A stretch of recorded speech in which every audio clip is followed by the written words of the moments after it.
You're so badass.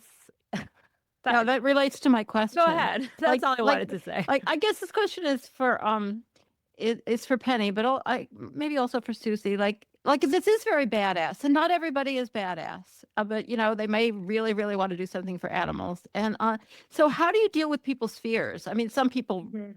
probably relish being out there, but a lot of people don't, and are very nervous, especially if they haven't done it before. They're nervous of what could get them arrested. They're nervous about violence. What do you tell them? How do you tell them to deal with that?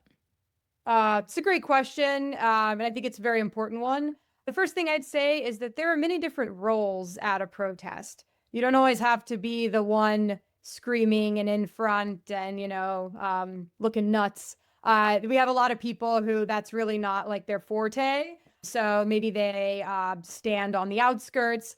Sometimes we have educational leaflets, even though like our goal is not to educate the public, doesn't hurt to gain a supporter. And if that's, something that an activist wants to do, there's educational leaflets. Also, it is embarrassing for the brand if people are going inside, like having these leaflets and being like, do you guys really do this messed up stuff? So that's something that people can do. Of course, you can always just stand there and hold a sign. You can do chalking on the ground. That's where it's legal, of course. That's something we encourage people to do a lot. So at a protest in and of itself, there are a lot of different roles.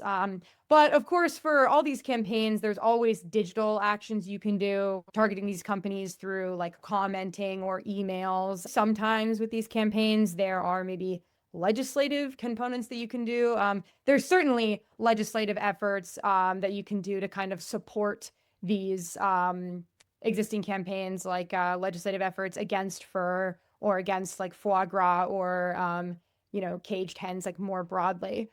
So even in the efforts to like support these specific campaigns, there are a lot of different tactics and things you can do. I want to add something to that as well. Yeah, I think that's just like the beauty of a pressure campaign. There's so many things that need to get done, and there's so many roles. So like you don't necessarily have to be like the one shouting on a megaphone, like running up to like the 20th floor and confronting executives. There's so many needs. Research, like I mentioned, researching these campaigns is such a time commitment. And it's something that we try to teach activists. If, hey, like there's a secondary campaign, there's like for example, there's a sponsor of Milan Fashion Week and their headquarters is in your city. Here's how to do research. Here's how to look for some of the events that they're going to be at. Here's how to make a flyer. So yeah, there's like many different things that people can do.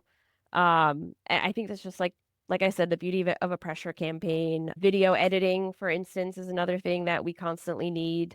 And in terms of, people being like nervous or scared to attend a protest, I do think that like, especially for protests and like rowdier protests get, a bad reputation and people think like, oh, I'm going to get arrested. It's not the case. Most of the time, not all the time, most of the time when you're standing on a sidewalk, on public sidewalk holding a sign, you know, you're it's your right to do that. You're well within your right to protest. It's the same thing with residential picketing. In New York City and in many cities and many states, it's perfectly legal as long as you're on a public sidewalk. And we educate the activists, and we try to be there as much as possible.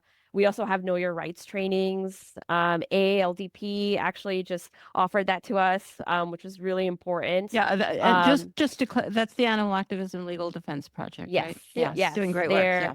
absolutely amazing. They're a really wonderful resource for the grassroots movement. And yeah, like I think the more educated activists are, the stronger our movement is. And we always try to tell people like, yeah, it's uncomfortable, like standing outside of a store, standing outside of someone's house, yelling at them, like, but it we have to be uncomfortable.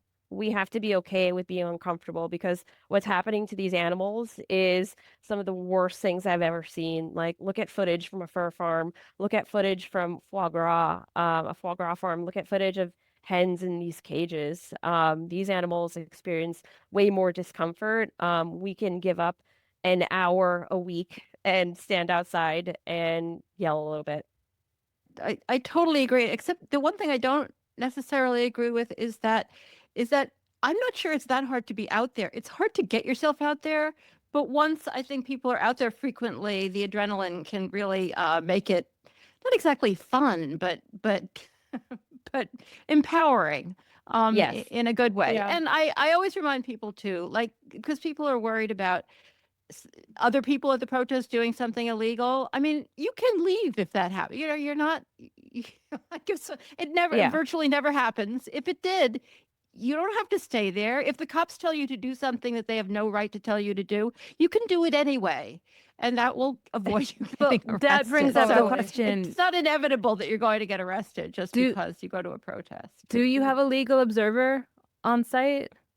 We don't usually, maybe sometimes for like some of the larger events, like the convergences, maybe in the past we've had.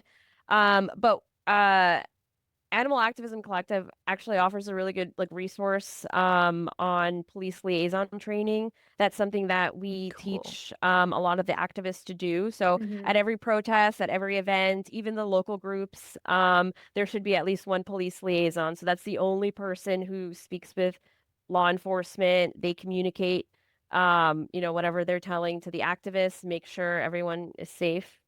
Mm-hmm. That's so cool. Yeah. I texted Marianne last night, and I said that this song was in my head, and it was "Don't Get Caught in a Bad Hotel," but it's from the it's like whoa, don't get caught in a bad hotel. It's from Bad Romance, obviously. This reference, and I swear I'm coming back to this interview in 1 second. Just come with me here.